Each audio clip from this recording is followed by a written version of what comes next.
Hello everybody, my name is Sven, and I wanted to do something very small for games of 2015 sort of thing.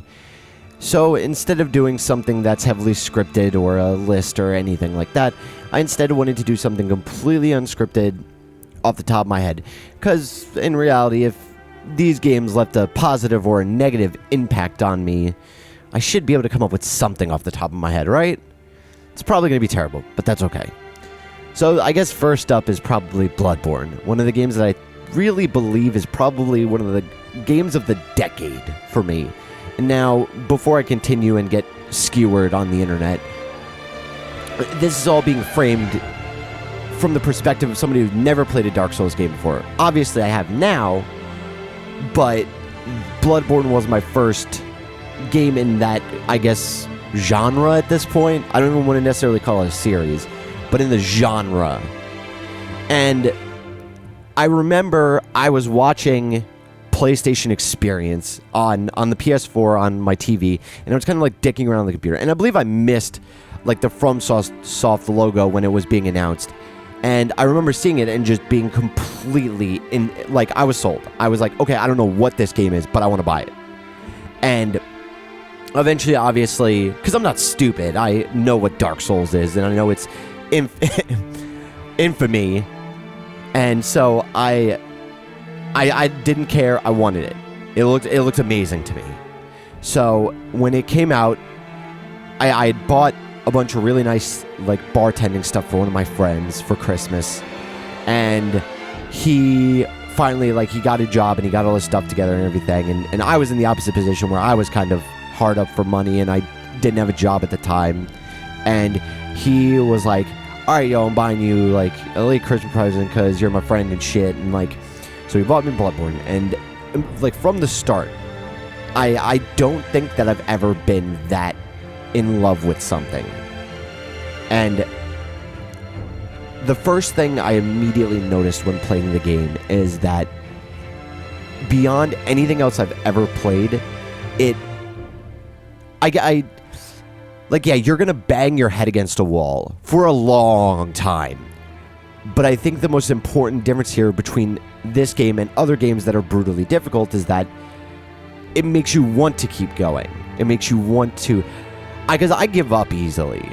I'm not one... If it's an optional thing or something like that, if you don't give me a reason to keep banging my head against a wall, I won't. I have no, In this game, I completed every optional piece, every optional boss, everything. I 100% did this game, I'm going to say, with the exception of the Chalice dungeons, because... But I guess then I didn't 100% then. But I forgot about them for a second, and I think that a lot of people forget about them if you really think about it. But the world feels so compelling. Dark Souls, and I can say this now because I've gone back and played them, but Dark Souls, it does have a mystery to it, but at the same point it is a little bit more straightforward in kind of the things that were going on. Bloodborne, however, is much more, even just the general plot is very ambiguous. It's very you have no real idea what is going on, and it's just probably one of the most engaging things that I've really experienced, kind of just wanting to know what in the world is going on, and never really knowing what to expect next.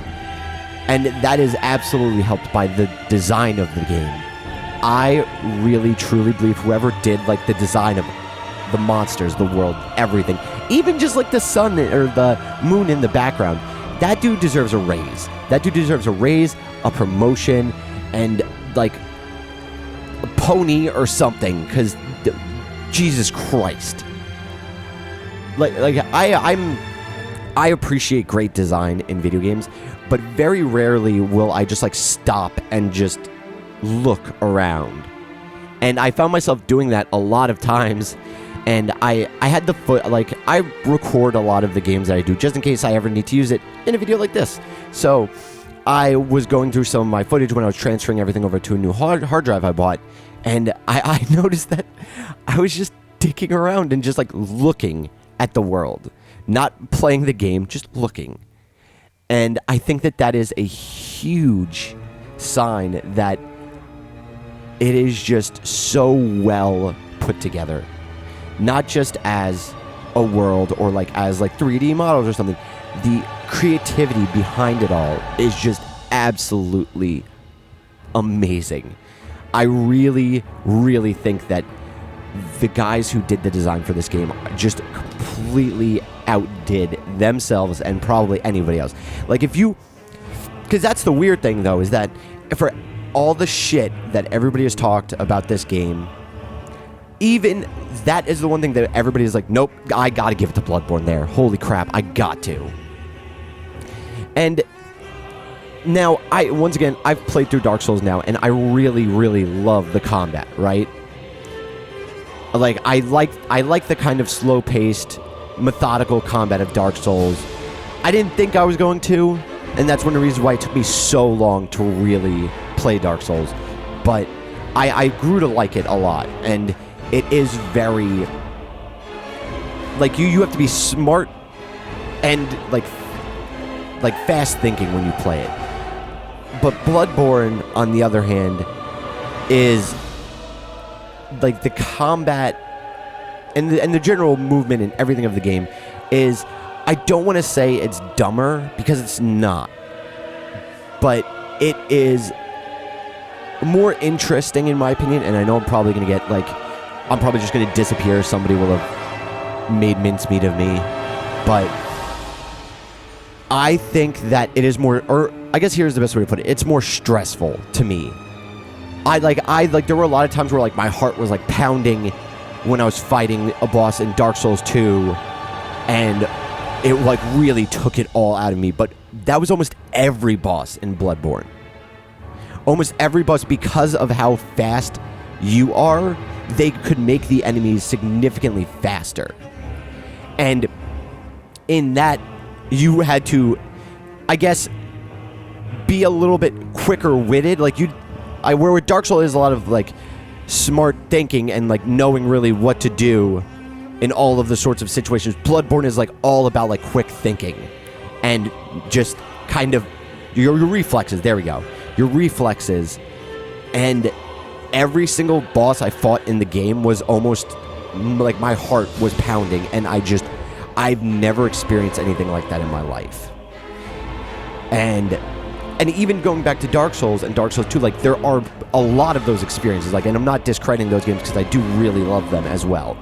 But whereas Bloodborne, it was almost every single boss. Dark Souls, it was like every other boss. If that makes any sense. Like, Dark Souls 2 had a lot more of it, in my opinion.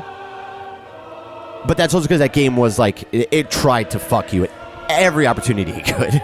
Like, if you deny that, you're a liar at this point. That game tried so hard to screw you at every opportunity. And it's just, like, because it was also my first experience with that series, genre, whatever you want to call it, that was just the most exhilarating thing, being a game that didn't have a map, didn't hold your hand, didn't tell you where to go. It was very, very cool to experience a game that just respected you. Once again, because it was my first experience with these games, I'm a little bit biased towards it, because all of them do it. All of them are the same exact way. They don't tell you where to go or what to do. They respect you as the player. And it's really awesome. So, now, while I'm sitting here singing its praises, I should probably say that I do completely get what a lot of people have to say about it negatively. Now, a lot of people obviously don't like the combat compared to Dark Souls because it doesn't have the same feeling. And it is, like, I completely understand it. I'm more on the side of, as long as it's good, I don't care. I personally enjoyed the Bloodborne combat system a lot more, but I understand the merits of both styles. then the weapon selection is very, very small. But my experience with Dark Souls after the fact, and honestly every game, every RPG that has 1,000 weapons, I never figure out what I want to use. I can never figure out what weapon I want to use. I always just end up using a really basic weapon that has good stats, and I call it a day. Like, all throughout Dark Souls 2, I used the High Knight Sword. All throughout Dark Souls 1, I used the longsword that I literally got at the beginning of the game. I literally never switched my weapon.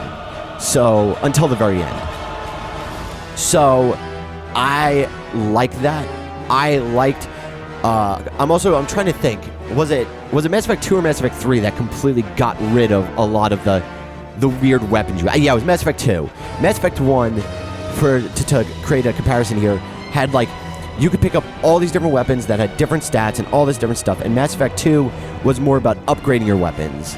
And I like that a lot more because, like, what is the point of having all of these weapons that have like a tiny little stat increase or something like that? So I'm just trying to say that I'm not filleting Bloodborne just for the sake of it, because I like the game. It's something that I actually do have a pet peeve. Even like The Witcher I'm playing now, like I don't know what weapon I want to use. I really can never figure it out. It's just something that I personally... it's my own personal little pet peeve, but I am recognizing that it is completely a valid complaint, but I think that each of the weapons have enough personality that it isn't as basic as some people make it seem. And I do think that after seeing like a lot of the stuff, specifically in Dark Souls 1, a lot of stuff was kind of streamlined. Like, you could like customize your armor and like have these different types of I don't want to say status effects, but different properties to your weapons, where you can't really in Bloodborne, with the exception of the gems. The rune, like, there are only like a couple of runes, which I do think that it was a little bit basic. I'm more disappointed in like the lack of runes than I am really the lack of weapons. And honestly, the Chalice dungeons are incredibly weird in the way that they work. And now most people would just call them boring and repetitive and grindy, but my problem with them is something different. My problem with them is that the game scales with, like, the normal game scales with, like, your New Game Plus level, right? Whereas the Chalice dungeons always have their static levels. Like, the Chalice dungeons do not scale with your New Game Plus level. So the way that the game is meant to be played is you're supposed to be doing these Chalice dungeons all throughout the game, right? If you do them too late, they're going to be very easy. If you do them too early, they're going to be absolutely impossible. And so you're supposed to be doing them across basically multiple playthroughs of the game, which I find a very creative and cool idea, but I don't think that it quite worked out. And I still haven't finished them. I'm like, there was a video route, or not a video route, excuse me. There was like someone like posted it somewhere. God, I don't even remember. But it was basically a route, right? To go through the Chalice dungeons, to do all of the Chalice dungeons up to Queen Yarnum, which is like the quote-unquote final boss of the Chalice dungeons. And it's also like the last trophy you're probably going to get the platinum for it. And that's the only thing that, like, it literally takes so much time. And I technically have 2 files right now. One for the DLC that I'm like working towards, but I don't really have as much time as I did. And one that's on New Game Plus that I was going through the Chalice dungeons on. But even then, I would get to a point where it'd be like banging my head against the wall again. So I'd have to progress in the main game to level up more, to go back through the Chalice dungeons, to then eventually hit a wall that I bang my head against. And then I appreciate it, but I do think that everybody's complaints with that one is completely valid. Now, the last thing I want to talk about just is, I guess, obviously the co-op, or the multiplayer component at all. Now, people obviously love that about these games, and I think that this is the only time that I'm going to say that I think that like, there's a reason why I want to call it a genre and not a series, because Bloodborne, although being very similar, not necessarily thematically, but systematically, to Dark Souls, it is not Dark Souls.